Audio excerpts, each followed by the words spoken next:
This podcast is a member of the Place to Be Nation family. Visit us at placetobenation.com, the only place to be in your pop culture world. You are listening to Lucha Afterground. Hey everybody, welcome to Lucha Afterground, the Lucha Underground after show. My name is Max. With me, as always, is Travis. That's me. Travis, how you doing? Good. Busy. I've had a busy couple of days. We had mentioned, I talked to you briefly earlier, it might kind of screw up our taping schedule next week because of how busy I've been. But we will do our best to make it work for the believers. Yeah, absolutely. We like to start with news and notes. Not a whole lot going on in the Lucha Underground news realm.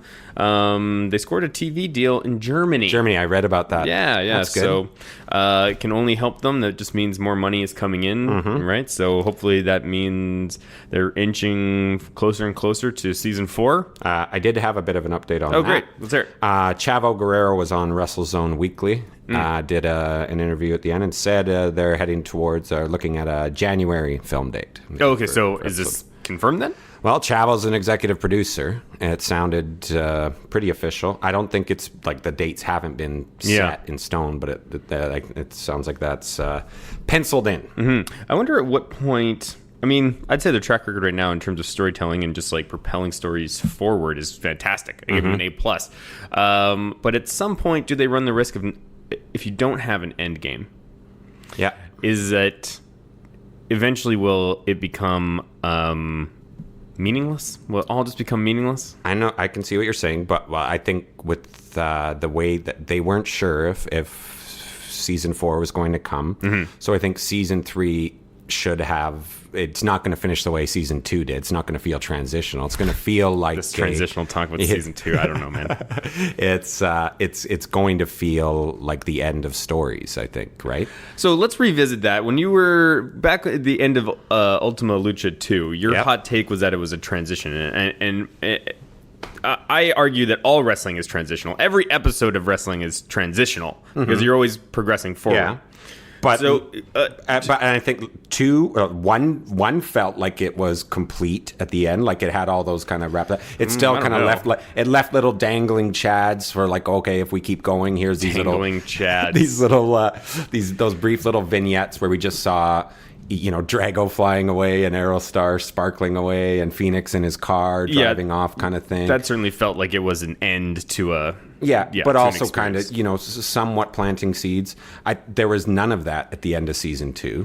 That's true. And, a lot of feuds didn't get wrapped up until, for example, Killshot and Marty had their blow off, and was that episode 2 or episode 3 of season 3? Okay. There was a lot of that. Masquerade Sagrada. Yeah, Masquerade Sagrada. Daga and Cobra Moon. That's right. What is going on with Daga and Cobra Moon? That's what I mean by transitional. God, I hope that when we do reintroduce Daga, it is like they're married. Like they've been married. They're getting along well. Yeah. Talking about having maybe moving. Yeah. Kids. I guess they've already moved in. Yeah. He's shirtless, of course. He has to. Naturally. That will never change. That's right. They'll never put a shirt on, Daga. Okay. Also, it is today the day we're shooting this, Saturday, October 28th, right? Is the 2-year anniversary of Lucha Underground. Everybody's been kind of talking about it on Twitter, so that's exciting. Happy birthday! For me, it is a happy memory. Yeah, it's nice. Yeah. And on a personal note, and on a note with two of our biggest fans, biggest followers, most loyal followers. Where is this going? Jenna and Robert Charlton, we love you because you're fans of Lucha Afterground. I love you personally because you are fans of the Cleveland Indians. Oh, and we are. What are we doing here? Dude, that is straight up whacked. You know and I know it, but hey, it is what it is. You are exploiting our fan. You're exploiting our fan. You're exploiting my emotions. I thought this was going to be some nice heartfelt thing. This is just some bullshit about the Cleveland Indians. No, moving on. I'm just saying. Moving on. Either the next time we talk, that'll be it. I just want to say. Either we're going to be champs or we would have been just American League champs. All right, that's enough. So I'm thinking about you guys. Thinking about you because I don't have anybody else here cheering with me. God knows that. That's enough. Go Tribe. God, disgusting. All right, let's go on to the actual topic at hand. Yeah, what this show is actually about. Lucha Underground, season 3, episode 8. Lucky number 8. Starts with a recap of Cage and Texano. It mentions it's up 2-0. Sexy Star and Mundo and Ivelisse and Jeremiah. They remind us a bit of that. It is Jeremiah. Yes. In my mind, it's Joshua. I'm going to think it's Joshua forever. Yeah. Did that get louder? Yeah. I just feel like I'm peaking again. Okay. You're okay. So first segment, in Dario Cueto's office. You notice right away he's reading financial reports. The daily funding report. I paused it and looked at it. Oh, nice. And you can just I don't think this is good news. I think it looks like what we're supposed to get from this is the cash flows not going well because you can't really make a lot out. Again, I paused it and just took a look at it, and you can see there's categories of yes and no or late or kind of thing, and there's all these check marks under no. So really? Yeah. Huh. Maybe a little bit of a rare failing of the prop department that wasn't obvious enough. Yeah. You know? I think it's just I don't think it's supposed to be obvious. I think it's supposed to be like, whoa, maybe he's having some issues. No, but I mean, like, I couldn't even read that when I saw it. Yeah. I got a sense it was like financials, but I didn't get a sense it was good or bad or anything. I just thought it was like busy work. Mm-hmm. Okay. Well, but I mean, listen, I trust your assessment on this. You put in the time. Yes. You put in the effort. That's why we're the premier. That's right. The premier at That's right. Lucha Underground after show. And we do investigation. Speaking of putting in effort, I will give props to the gentlemen at Masks, Mats, and Mayhem because they one of them took a picture of the Gift of the Gods belt and did I send you this picture? I think so. I have it here on my phone. And broke down like what all the different what cool. each of the kind of Aztec symbols stands for. Okay, let me see if I can pull it off. You tell me if I'm right. Okay, so how many? There's 7? Yeah. 7 tribes. Okay, so the Puma tribe or some sort of cat tribe. Yep, right? Puma. The Dragon tribe or Snake tribe? El Dragon Serpent? Okay, there's a Serpent tribe and there's a Dragon tribe. So Cobra Moon and El Dragon Azteca Jr. standing for those. So that's 3. Yeah. Moth. Yep, 4. There is some kind of death tribe, like a skull. Mm-hmm. Yeah, so that's 5. So Mil Muertes. Yep, Katrina / Mil Muertes. The White Rabbit, the Rabbit tribe. Yeah, that they have currently listed as question mark. Okay. That was put out before this most recent episode. And last one's tough. I don't think you're going to get it. Is there talent that's already associated with them? Yes. What? Huh. Again, Aerostar, Phoenix, some kind of bird. King Cuerno. Oh, the deer. Yeah, or it looks like kind of like a ram. Huh. Cuerno. Maybe. I don't know if that's. They've listed this picture as being a medallion theory, and I would say it's simply a theory. Sure. Because I don't know about that Cuerno. Cuerno's not coming back, dude. No. No. 100% sure. Yes. Okay. Yes, okay. For sure. He's done. Okay, so the daily funding report. I think just the fact that they've put something there means that it should be. I don't think it's business. I just don't think it's busy work. I think there's a reason why. I'm with you. I think we got a lot of stuff like where it was like in one scene we'll get to where it was like whoa. They're hitting us with a whole bunch of new shit. I know. Right? Yeah, this is great. This was a fantastic episode. I was like, really. I had a lot. I mean, in terms of moving, plot along. All right, we'll get to it. Okay. Whoa! I can't wait. Yeah, I can't wait. So, dude, this is good. Okay, this is good. Enter Sexy Star. Mm-hmm. So she's not scared and wants a championship match. Mm-hmm. Dario says, "Okay, I'll give you the match versus Matanza next week." And now I put a question mark next to it because this is the second time I've watched this, and not to spoil things, but is she still going to get that match? I guess we'll see. Trios champs, we hear that they are banned from ringside. Yep. Sexy Star is unfazed by this. I like that. Oh, totally. She says, I hope you're ready to crown me. Your first women's champ. Yeah, your first women's champion. He said, I warn you, was that women don't fare very well against Matanza. Well, he says that to himself, really. Yeah. It's after she's left. Which I thought was interesting, because usually they don't really... I guess Sexy Star is actually the only character that they ever sort of play up the gender of. Like, there are other women wrestlers in this show, but the topic of them being women is never really like a part of their character or part of their story or anything like that.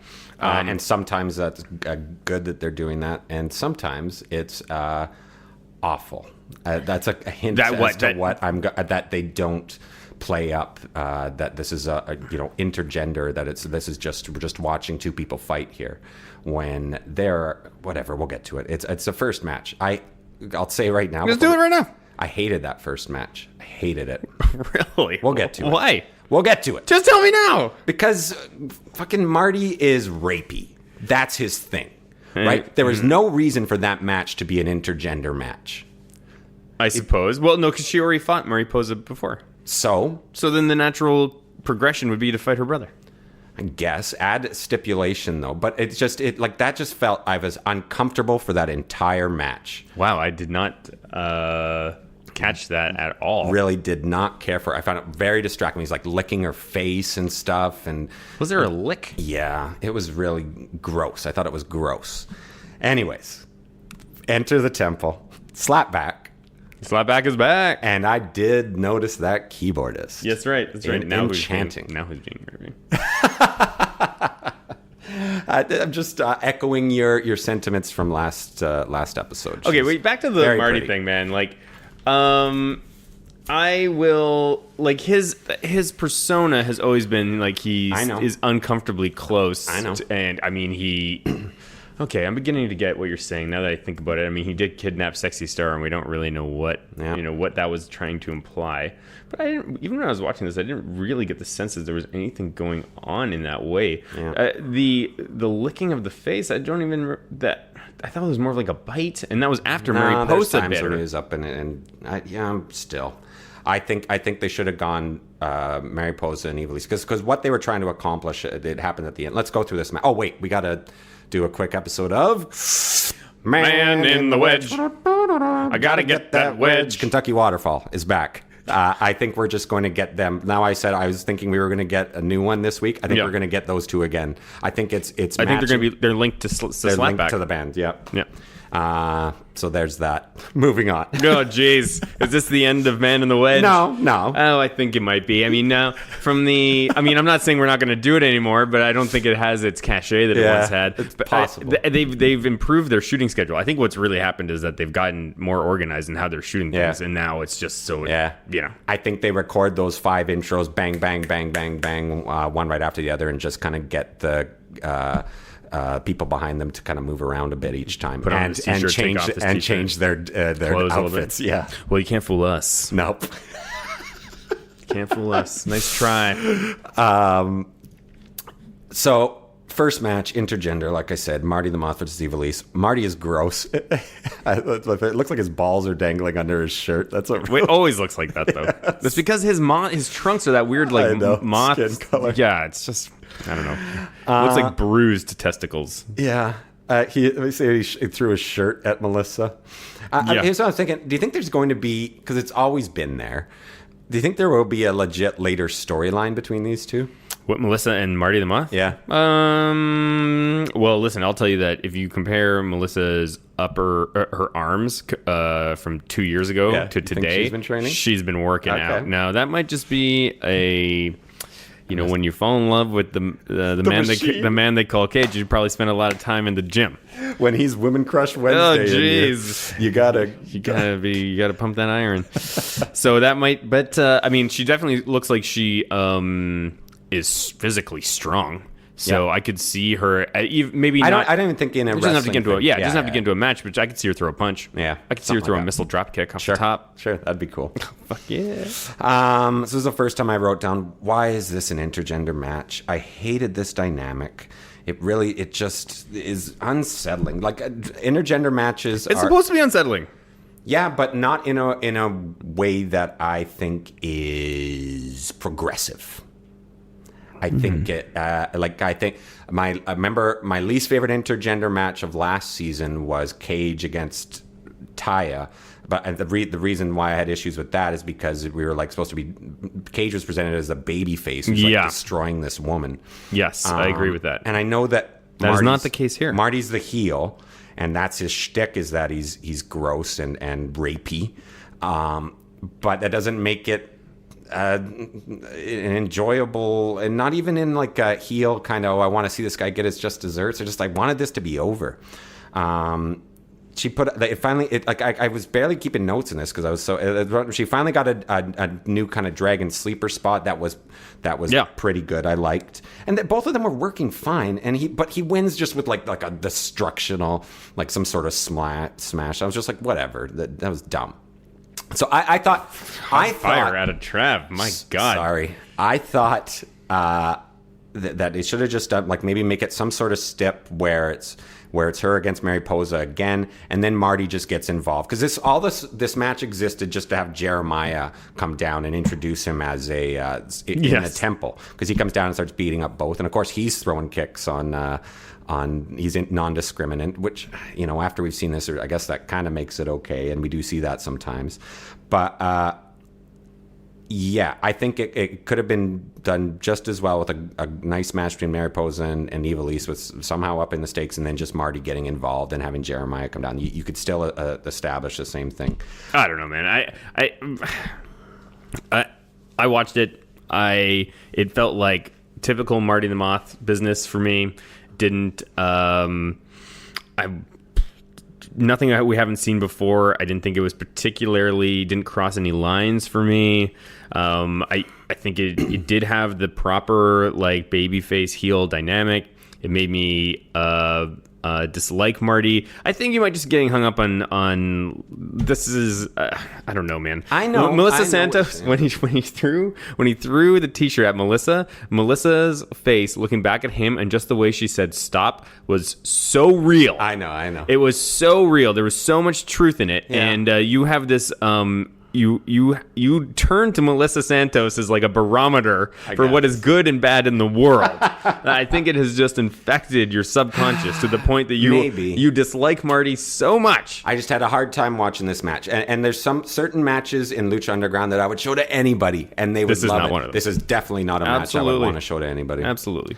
But that being said, I am kind of warming up to this kind of a couple of carnies having relationship trouble between Jeremiah and Ivelisse. I love it. He's like pure carny, and she's like too good for to be a carny. You know what I mean? She's what do you mean carny? What is implying a carny? Carny wrestling people, like they look like they're from the wrong. He has a line later about he dropped out of high school. I dropped out of high school. I stopped following orders after I dropped out of high school. That's that's what I mean by carny. They come from it looks like they come from a trailer park or something, but she's got higher aspirations, whereas he's like he's dyed in the wool kind of carny kind of thing. Absolutely. I don't know. I really like his character, actually. Me too. I think he's super interesting. He's got more. He has had 1/10 of the amount of screen time as Willie Mack, and he has twice the character already. Well said. Yeah. And even the work he was doing there looked pretty good and exciting. Like he'll be. Yeah, totally. He kept on trying to pull that move where he was doing the thumbs up, the thumbs down. Yeah. And he couldn't. And pulled it off. So that's a good tease. So when he actually finally does that, should be good. Did you see Bola yet? No, because he has a match with Cody Rhodes. It's, I guess, from what I've seen, Cody's best match since. Oh, nice. Since he's gone off on his own. It is funny though. Just not to get off on a tangent. I saw somebody say it really well, explaining Cody Rhodes' phenomenon. Somehow he was vastly underrated and underused in WWE, and now he's become vastly overrated in terms of his work and stuff as like an indie star. Sure. If anything, I like that though, because I want there to be an absolute talent drain out of WWE. Or no, I think that the best thing about it is it's showing that there are other options outside. Like this, New York isn't the pinnacle. Him and Kota Ibushi are really showing that, right? Kota Ibushi saying no to go and become the lead in a cartoon series. That's so great. Yeah, man. Okay, so a couple of things I want to mention before we go too far beyond. One, Mariposa in this whole sequence, I thought actually had the most character that she has ever portrayed, which isn't a lot, but there were elements of it that I don't think I've ever seen her wear that white like business shirt thing. I don't know what it was. Right. But maybe that's her like managerial. Yeah, I don't know. But I thought it was cool. And then she also, when she bit Ivalice's face, which now I'm beginning to draw some connections here between like the moth and like cannibalism, like a Hannibal Lecter type thing, right? With the mask and like a skin mask. Good. Yeah, there's something going on there that maybe they have been implying this whole time, but it never really clicked for me. So Mariposa finally seems to be becoming something. Hopefully they can continue with it. Yeah. Let her talk, for God's sakes. Let her say something. Maybe there's a reason why we haven't heard from her. Well, we used to think about that. We used to think that about Prince Puma, but he's, I thought he would have like some thick Kentucky accent with a lisp, but no, he's totally fine. Yeah, right? So what could possibly be the issue here? The other thing I want to give props to, and this is a small thing, but just how much I enjoy Ivalice's entrance when she wears that bandana over her face. It is such a small thing, but it does so much. It makes her seem more menacing. It ups her cool factor. Agreed. It creates this great moment when she reaches up to take it off. It's like it's a great little bit of business. Yeah, exactly. Yeah. And it gives her an entrance. Otherwise, she would just be walking down, right? Yeah. So that also I thought was great. Yeah, I'm a big Ivalice fan. You know that.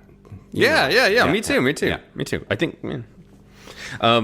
Also, I want to give props to Vampiro's commentating in this. When you were talking about how she was kind of doing the she was up on Marty, giving him the sleeper. And Vamp's commentary during that moment, listen, we talk about the commentary all the time and how times it goes so bad. Sometimes it can be so bad it's good, and sometimes it can be so bad it's bad. Very rarely is it just good. And I felt like in this moment, Vamp is talking about where she should be positioning her legs. How can she get a better, nice. I like that a lot.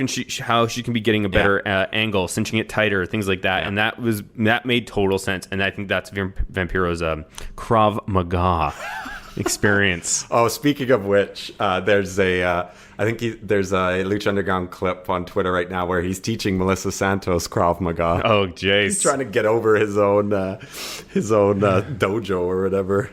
Or something. Good for him, why not? Sure. Hey, if I was in Thunder Bay, I'd be there. Yeah, get well soon, Kev. He's an executive producer, so I guess he can kind of insert all the stuff he wants. Yeah. Are we moving on? Actually, one last thing. Is Sami Callahan a tall man or a short man? Good because question. He was next to Marty, and he was taller than Marty. I'd say average, probably. I always assumed he was a little tiny guy. Yeah. Yeah. Wasn't when he was in NXT, he was known as like the little monster? Yeah, maybe. Maybe just compared to NXT people, he's small bit. Or the guys he was working with. Yeah. But I'm looking forward to see more from him, as we said. So then we get a White Rabbit promo, but we finally see him, and that it is Paul London. Yes. I liked his look. I like his look a lot. I like his look. I don't know how I feel about those particular sunglasses. They seem a little gas station-y. Yeah. And I also thought it was weird. He was wearing a cod piece. I don't know if you noticed that. Oh, I didn't. Yeah, which I have mixed feelings about. Oh, I think that was like Clockwork Orange kind of thing. Oh, that's good. Yeah, there you go. Yeah. Then that's pretty cool. But yeah, those sunglasses, I don't know. Yeah, we'll see. Could have been something a little, because they just like, I don't know. They were white plastic. I'm thinking now that I've said, because I didn't see that cod piece, that maybe his little crew is going to be kind of druids, or what were they called in Clockwork? That gang inspired. That could be pretty rare, because I remember one of them had a cane too. Like he has a cane, right? Yeah, you're right. That could be really cool. Well, I think isn't the whole thing the Alice in Wonderland though? Isn't that what they're going for? Sure, but with that, can they blend it? Yeah. Oh. It's a hybrid, man. That could be cool. That could make it unique. Yeah, I think so. Yeah. So are we assuming then that these guys are going to debut in Aztec Warfare? I think so. Now that we've seen, because I thought after 3, like surely they've got to do something, but now they've changed the vignettes where we're actually seeing him. So maybe because we have seen in the trailer that there are 3 of them, that maybe we're going to get introduced to the other guys as well, or we'll see more of him just talking shit and maybe he'll make his debut, but get some help from the other two at Aztec Warfare or something like that. Yeah. Do we know anything? Do we know who the other guys are in terms of talent? Like, I'm assuming Ricky Mandel. Huh. And I guess we would know. Argenis. Yeah. I guess at this point, we're pretty connected. We know what's going on. We could look it up, yeah. We're doing our best to avoid spoilers, as we've said before, but we already know some, and I'm trying to not let it affect my analysis. Agreed. Do you know what I'm saying? Yeah. Yep. But I think. By the way, I heard that in the latest Wrestling Observer newsletter, they totally spoiled the outcome of Aztec Warfare 3. Don't tell me. I don't want to talk about it. Okay. Let's not. So you know. Yes. Don't tell me. But you encountered it. Yeah, let's stop. Let's stop talking. Okay. Interesting. Yeah. Interesting. What's a good sound effect for this? Interesting. How about... Boutros, golly! Perfect. Yeah. Okay. Next, more Ivelisse and Jeremiah. Loved it. I love this too. I love this scene. I love this storyline. I think this could be. It reminds me, like I said, Carnies. It reminds me a bit of. Do you remember that Adventureland between? That's the storyline between two Carnies. Even though they just work at a theme park. The movie. Yeah. Yeah, that was a good movie. Actually. So Dario, he says that Dario's given him an offer. He's now on board. Awesome. And he said the temple can make us stronger as a couple. Is he? Okay, let's say you're going to book him for next episode. Who do you put him against? Marty the Moth, I guess.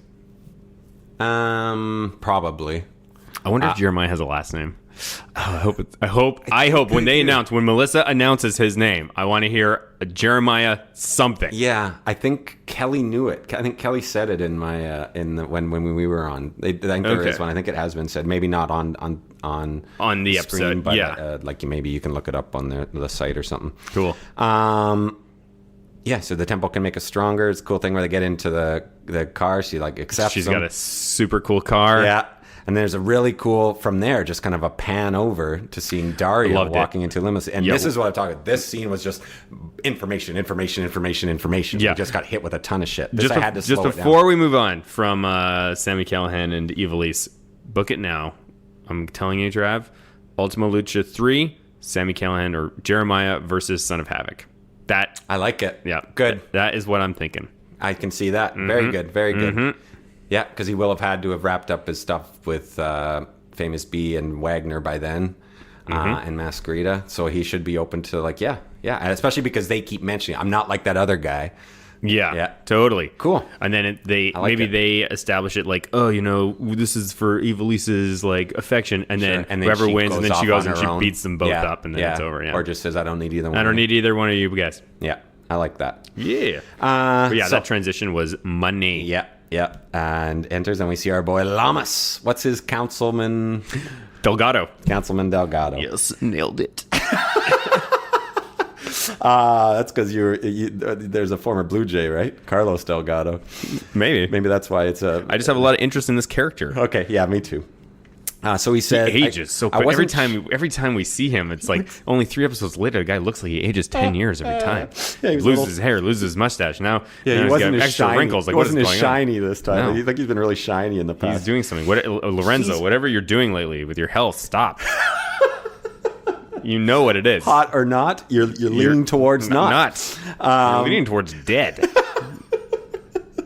You have to stop. So I wasn't sure if he said, but he starts by saying the ascension is complete, or did he say the descension is complete? Oh, I thought it was ascension. I thought it was too, but the second time I heard it, I had to play it again. And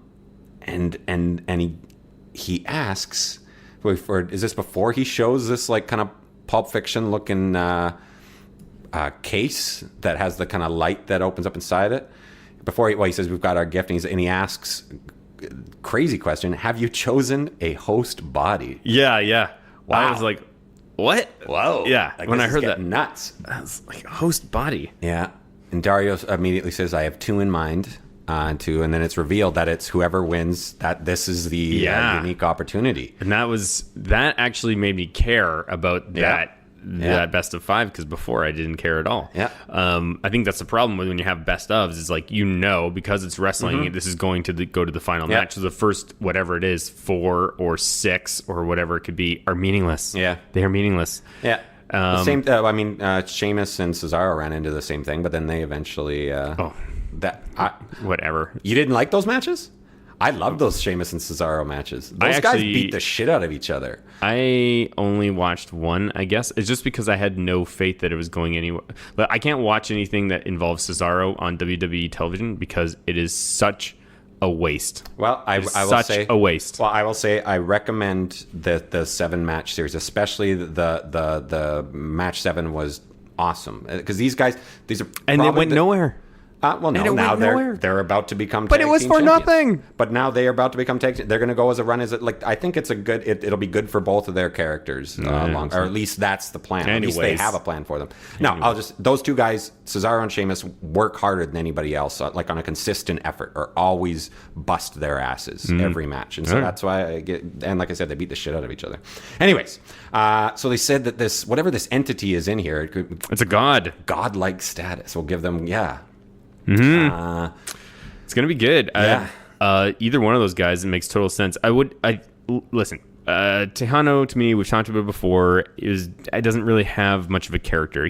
I think he's presented in a way that the audience is supposed to understand who he is from AAA. Maybe I don't, and therefore I care so little about him that the only way to make me care about him is to put a god into his body. Sure. And do something interesting in with terms him. of character. Between the two, that's now I have a horse in the race because I want Texano to win to revitalize my interest in him. Do you think he's going to win? Oh man, I hope so. Cage is fine, but Cage, as we've seen from the day one when Cage arrived, he's always been relevant. He's always been doing interesting things. This is the least interesting thing he's ever been a part of. So for him to become that character and to be more integral to the whole story, that also makes sense because he's obviously a better performer.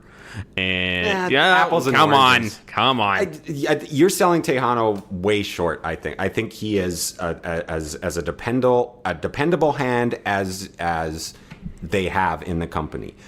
You need that in a wrestling promotion. You need someone who can go out there and do a best of 5 and change it up a little bit every time. And he's not flashy. We've talked about this, but I think he's an important cog in the machine.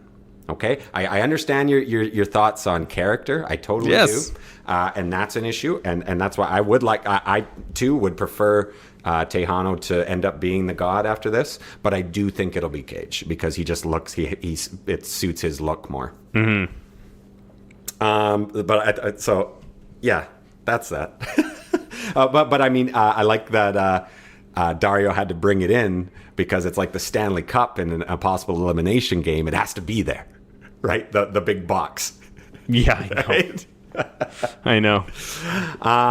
So here we go. Next match. Oh, you know what? We're about halfway point, aren't we? Oh yeah. Okay, that's a good idea. Let's pause here for a message from Place to Be Nation. Promotional consideration paid for by the following. Voice of Ring of Honor's Kevin Kelly here. I want to make sure you're subscribed to all of our great feeds here at Place to Be Nation.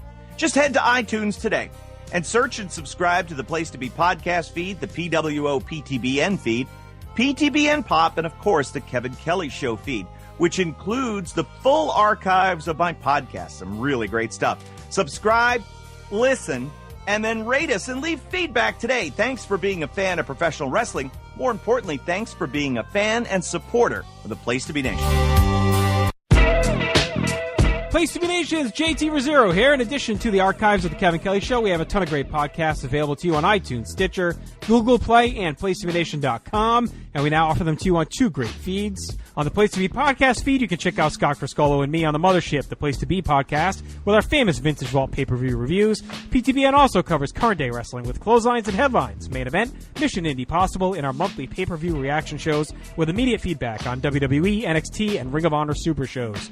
Relive wrestling's past with our monthly pay-per-view rewind series led by Ben Morse, and the Dangerous Alliance Wrestling podcast as we dive into various subjects in the form of exercises and games. All of this in addition to Scott Keith's Podcast of Doom, which includes discussions on questions from listeners, as well as current day and old school wrestling.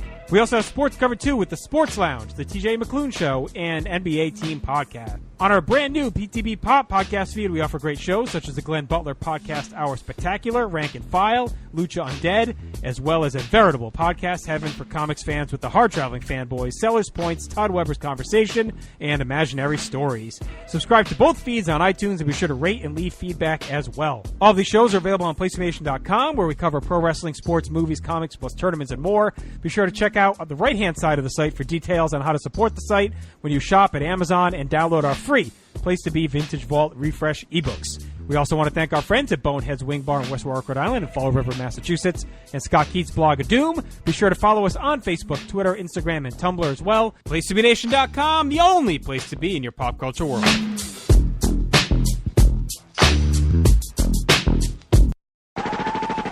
This is Parv, and I'm here to tell you to listen and subscribe to the Pro Wrestling Only Place to Be Nation podcast network. That's the PWO PTBN podcast network, where you'll find a ton of in-depth shows done by hardcore fans. We've got Chris Zellner's 1-2 punch of Exile on Bad Street, and with David Bickenspan, a smash hit Between the Sheets. We've got Wrestling Culture with Dylan Hales and Dave Musgrave, Goodwill Wrestling and the reaction shows with Good Old Will from Texas. We got This Week in Wrestling with my man Pete and Johnny Sorrow, Stephen Graham and Tim Livingston's Pro Wrestling Super Show, Tag Teams Back Again with Kelly and Marty Sleaze, and a ton of other great shows too. And of course there's Titans of Wrestling and Where the Big Boys Play with yours truly and some dude from down south called Chad. PWO PTBN Podcast Network.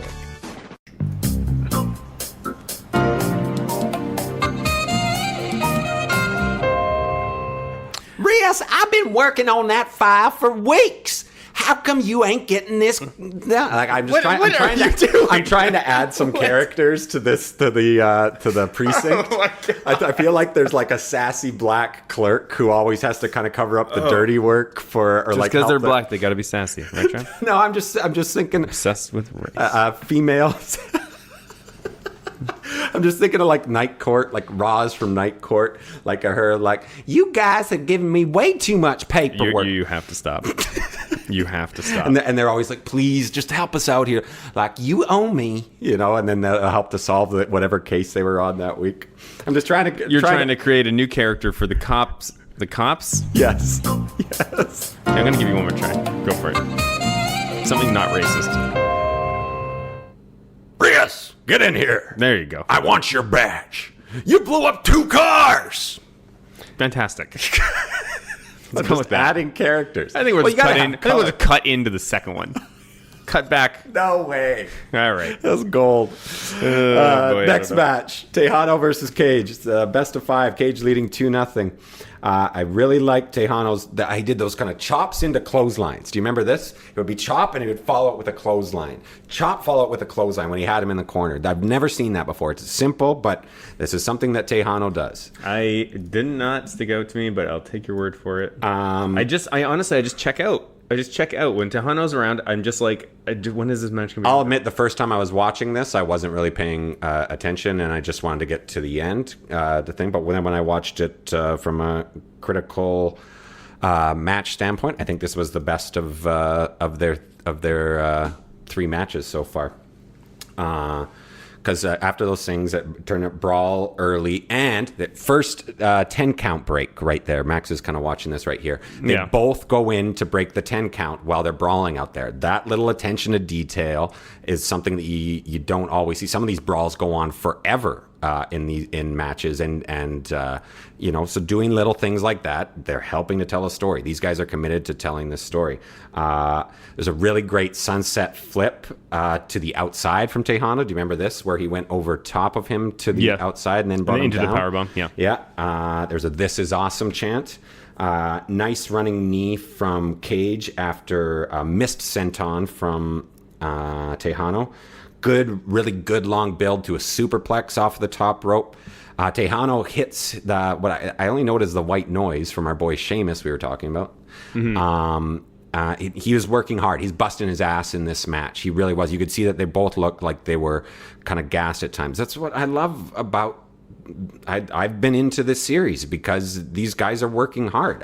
I can understand why you might not be so into it because there hadn't been stakes, and Texano is not. I'm not devaluing I'm not devaluing them as performers. I'm saying that the Texano is light on characterization. Okay, maybe has no characterization. He beats up people in a bar. And he's got a rope. Actually, he doesn't have the rope lately. No. I think he had it in the when it was showing the versus signs. He was still holding the rope. But I'm just saying, like, so I have no opinion of Texano as a character. Okay. And therefore, I don't care if he wins or if he loses. I understand. And the problem with the best ofs is that you don't care. You know that the first few matches are meaningless, so it's just like I'm watching it, but it's just like washing over me. It's like, but did you have that same? You didn't. I know you didn't have that same feeling with Drago and Aerostar, right? Well, if it were to be happening today, I might. You know, at the time. You know, you're binge watching, and you're watching 6 episodes at a time, and like, what even is Lucha Libre? And I'm still just sort of like tripping out on like Aerostar is from the future or from the past. And you're like, why does Drago only ever wear this one outfit? No, actually, no. No. What did you say?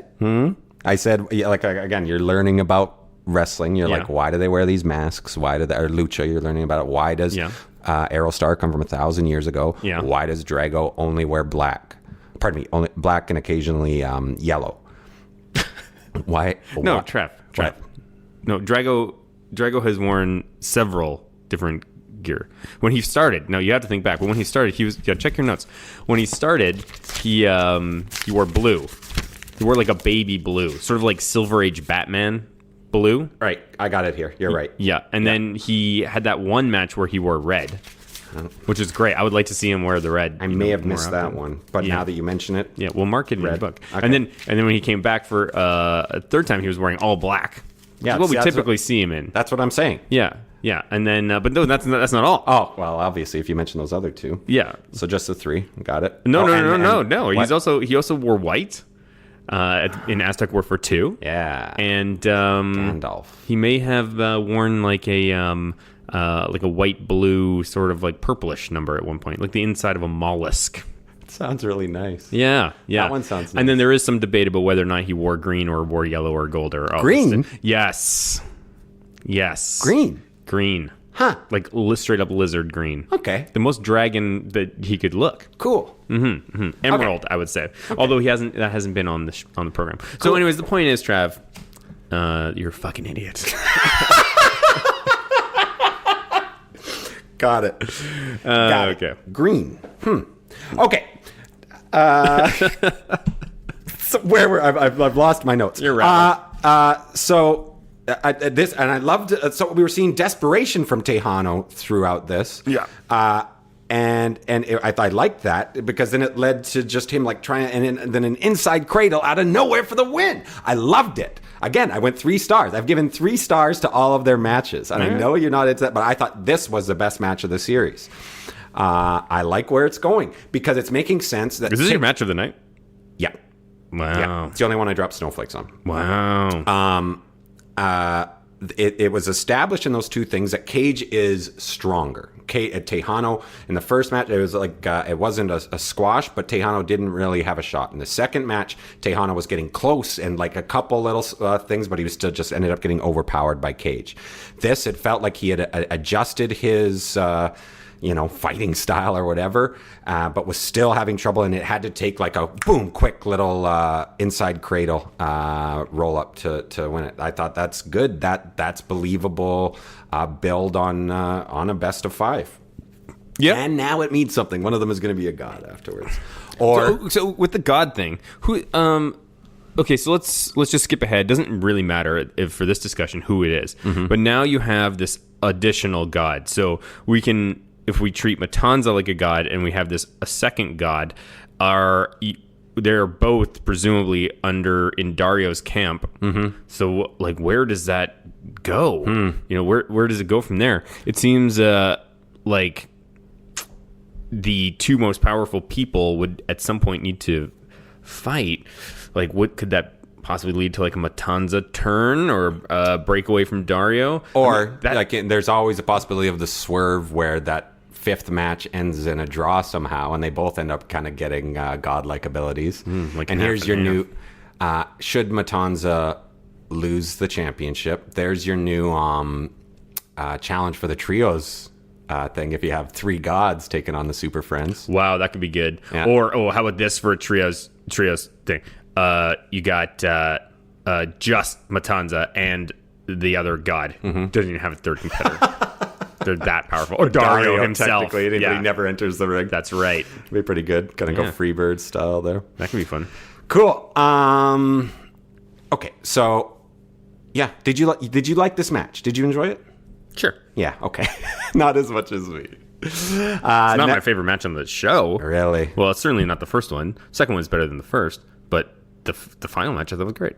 Okay. Oh, jeez. Next, Dario Cueto looking at his glowing box. Super Pulp Fiction-y.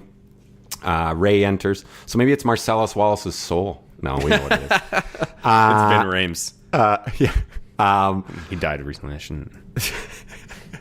It's too Did soon. Vin Rames die? Yeah, Vin Rames is dead. Okay. Or maybe I'm thinking of Michael Clark Duncan. I wasn't going to say it because you were going to say I'm obsessed with race. But I'm pretty sure that's the mistake you just made. Please, Vin Rames, be dead. Terrible thing to say. I'm just gonna look it up. Here's I'm quite certain he's alive and well. It's still alive.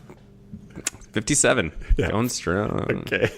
Apologies to the Duncan and Rames families. So Rey Mysterio comes in to Dario's office and says, might not be around much, man. And Dario says, oh, wait, are you giving me your 2 weeks notice? Yeah. I wanted to hear what you thought about that. I loved it. I mean, it's like, it's not really giving a 2 weeks notice. It's not like he's under he's like a... What? It just means it's just like, it's like, oh, are you leaving? It's, it's just so? Like a fun, it's being a little playful. I don't know. If this is a place that has daily funding reports, there must be... There's no way. Does Dario act as his own human resources?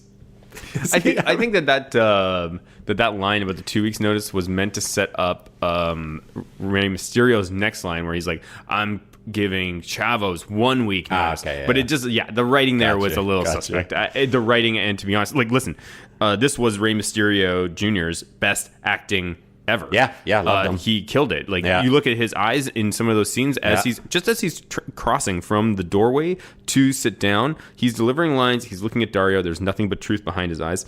Just that one line, the delivery was just flubbed, it was weird. Yeah. It was a little weird, but overall, I loved it. Yeah, I thought you would have gone. I thought I would have rattled you like, this is an underground fighting ring. Who are they? What are they signing tax for? No. I was going to say, Ray's mask here, maybe my favorite mask that Ray's worn, especially in Lucha Underground. It's just simple, got that sweet like jewel and a crown on top. Yeah. Really cool. He starts trashing Chavo and says it's same old bullshit. So he proposes a loser leaves lucha match. That's a quote. Yeah. Same old bullshit. Yeah. And then he had a great finish at the end. Sometimes you got to put a dog down for his own good. Yeah, it was great. Yeah, really liked it. I'm going to nominate Rey Mysterio here for best Yeah, love it. Yeah, best book it. Dario Cueto performance, English language, no makeup. Mm-hmm. It's not easy thing to get nominated for. It's quite the niche. Yep. So that brings us to our main event for the Gift of the Gods. Wow. So what's your take on this? So just give me why did you not like this? I thought it was really sloppy. I thought he's like kind of Sexy Star. I thought Sexy Star looked like a better, like had one of her best wrestling matches in terms of doing wrestling against Jack Evans. In this, it looked like she was back to like her same old stuff. Like kind of he's having to put his head down and wait like for a couple beats for her to go and get to him. things. Wow, like I totally didn't notice. I'm not saying you're wrong, but I didn't notice at all. In fact, I thought the beginning of this match, when they were just sort of like grappling and jockeying for position and stuff like that, seems so real, seems so natural. I was impressed. Maybe it made too good of a first impression on me. I don't know. I thought it was fantastic. And also the stuff with the ref. Okay, yes, I'll give you that. It doesn't make sense to me that two guys can run in, beat up a ref, and the match is. But also, over. like the spear on Marty Elias looks so bad. It's just like he was giving him a snuggle and bringing him down. And I know he's not meant to take bumps, but yeah. Matt Stryker mentions Super Friends and Worldwide Underground. I didn't like Stryker's commentary in this. As it was fine earlier, in this match, his commentary really got to me. I can't remember. He was going. What was it? I can't remember what it was. Was he getting too clever?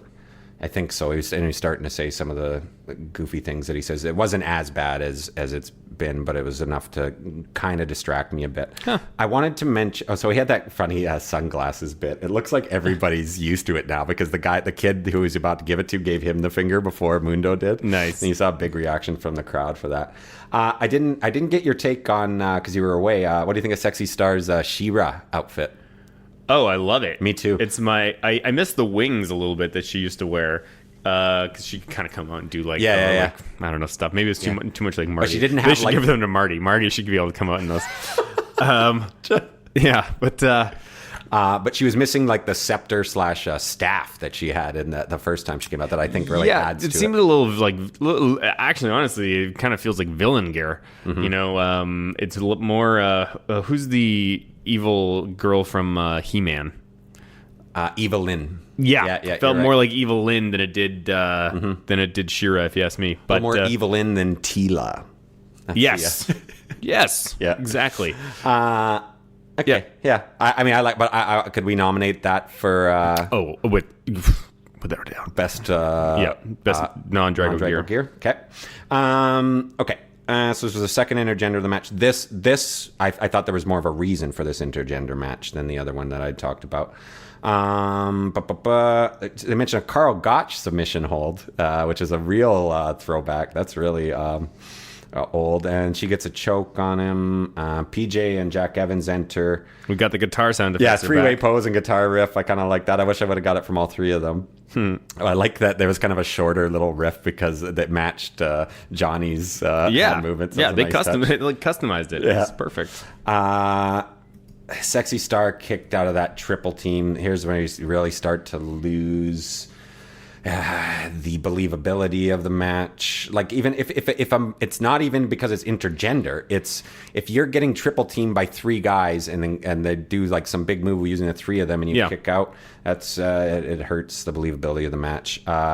Jack Evans and PJ Black beat up the second ref. That made no sense to me. Yeah, they throw the chair in ring and then they set her up or head into this. It's about to be like looking like a nasty chair thing. I mean, they are villains. I'm glad they didn't do it. It's just like that visual was really, really, again, maybe I'm still being overly sensitive from before. You are, man. I don't know what it was this week. Understand this. Hey, man, I have a daughter. Yeah, exactly. It's starting What's going on? I try to be, I don't know why it was really, like, there's something a little more visceral about some of this intergender. And then, finishing with the brass knucks to the fucking face. Because he can't beat her without cheating. I guess. He can't beat her without cheating, Trav. Yeah, I get it. But so why does the Mac come out at that point, too? Why is he not coming out right at the beginning? Like, I know it's like to build dramatic tension and stuff, but it's only once she's about to be like decapitated that he comes out to help. Because she was in trouble for a long time.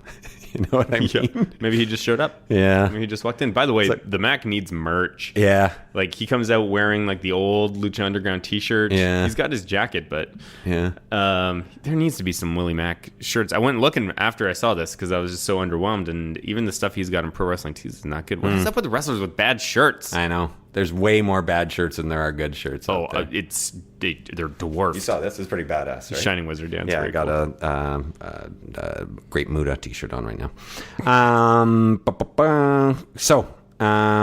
Johnny Mundo grabs a chair, gets brass knucks. She hits a chair shot to his head. Whatever. The chair shots to the head are either yucky or just don't look good. When this one didn't look good because he had his hand up. So I just think, chair shots to the head should probably just not be around anymore, unless you're Mil Muertes and hitting them to the side, like I talked about last week that we liked. Gets the brass knocks her out for the pin. New gift of the gods. Champ, and I like Johnny Mundo being in tears at the end. I did like that. Like this means so much to him, even though he's just done this like dastardly thing. So this is. I remember I had a question mark at the end, earlier in the match about whether. So I don't think she's getting that match against Matanza next week.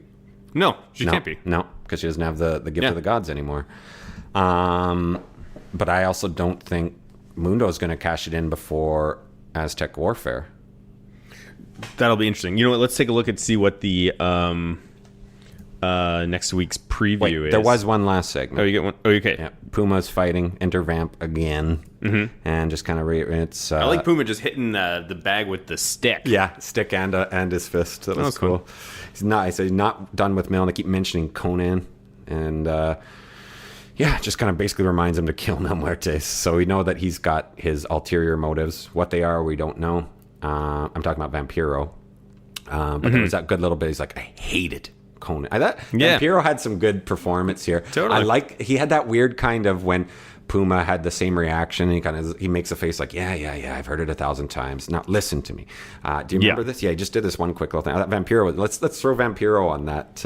On the nomination list. Sure, why not? All right. He's because in all of these vignettes, I think he's been good acting. Yep. Worth a nomination. I'll give you that. Cool. Anyway, he says, I hated Conan. Right in his face, but I always respected you. I love it every time they bring up Conan because it's so funny because he's dead in the show, but he is obviously not dead. Yeah. It's just like this weird moment. I'm like, this really is a weird program. Doing some interesting things. Okay, so next week's, the preview for next week's show is the episode is called Loser Leaves Lucha. So the and the description is a loser leaves town match between Rey Mysterio and Chavo Guerrero. We knew that was going to happen. And looks like Dario is going to give the Dario's Dial of Doom another spin. Fantastic. So who could be on there that hasn't actually fought yet? I think the only Mariposa could be, and Ivelisse is on there too. Oh yeah, and so is Johnny Mundo. Yeah. But that wouldn't happen now that he has the strap. Dr. Wagner Jr. Oh, that's right, Dr. Wagner Jr. I do think it'll be another one of those kind of mid-carders. I don't think it'll be. I'm pulling for Mariposa. I want to see a Mariposa Matanza match for the Lucha Underground Championship. I want to see it. Okay, that's good. So that'll be episode 9. Yes. Yeah. So I don't think Matanza's going to wrestle on episode 10. I don't. So that'll just take it straight to Aztec Warfare, which is episode 11. But so he would be walking into Aztec Warfare as the champ, but no, you don't win the. Okay, so this is interesting because they haven't really set stakes yet for Aztec Warfare. In the first one, I guess it was to become the champ. This is to become the champion. It's always to become the champion? Yep. Huh. Yeah, it always has been, yeah. Interesting.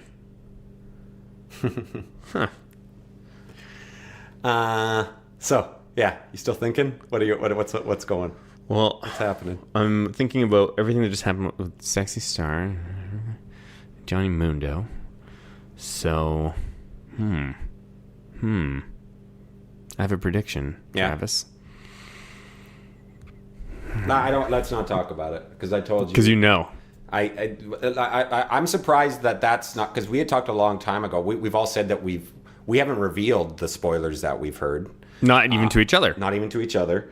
And I assume that was the big one. The one that I couldn't avoid was who won Aztec Warfare. Gotcha. So you know. And when you talked about Jim Ross, I thought that's what you were talking about. You said Jim Ross dropped a... we have to stop talking about this. Okay, sorry. We have to stop talking about I know. We're going to spoil each other. After Aztec Warfare, things will be fine. I have heard a couple other little things, but I that's the big one that I know is coming. Cool. All right. Well, anything else you want to touch on? What's going on with your Calgary Stampede? Yeah, we're hoping. We're hoping to record on Tuesday. We've been selling. We've been moving books for the author of the history of Stampede Wrestling, because we had somebody tweet at him. Online, like, I've just read your book, it was tremendous. I'm like, hey, if you like Stampede Wrestling, you should check out our podcast. And he's like, I heard about the book through your podcast. So nice. At least somebody's making money, right? Hey, there you go. But we do plan on recording on Tuesday. That'll be the last 2 episodes from the 70s footage, and then we're going to get into the era when we were really becoming wrestling fans. Sweet. That's been super fun. Yeah. Place to Be Nation has been it's been a great place to be so far. Cool. So far. I mean, no, come on. What could they possibly do to make us not love it here? Have you checked out that Letters from Kayfabe yet I told you about? No, I have not. No, I recommend it again. I'll do it again. I'm putting in a conscious effort to listen to less wrestling podcasts. Okay. Because I find that it's pretty much my number one consumption. So. Me too. Yeah, other than that, that's it for me. Oh, if you're interested in Sasquatch, just check out Squatchcast. It's I do a Bigfoot podcast with a few other friends. First 4 episodes were okay, but I think we're coming into our own now. We hit episode 5. And yeah, other than that, anything else? Happy Halloween. Stay safe. Stay spooky. We'll be here next week. The question is, will you join us?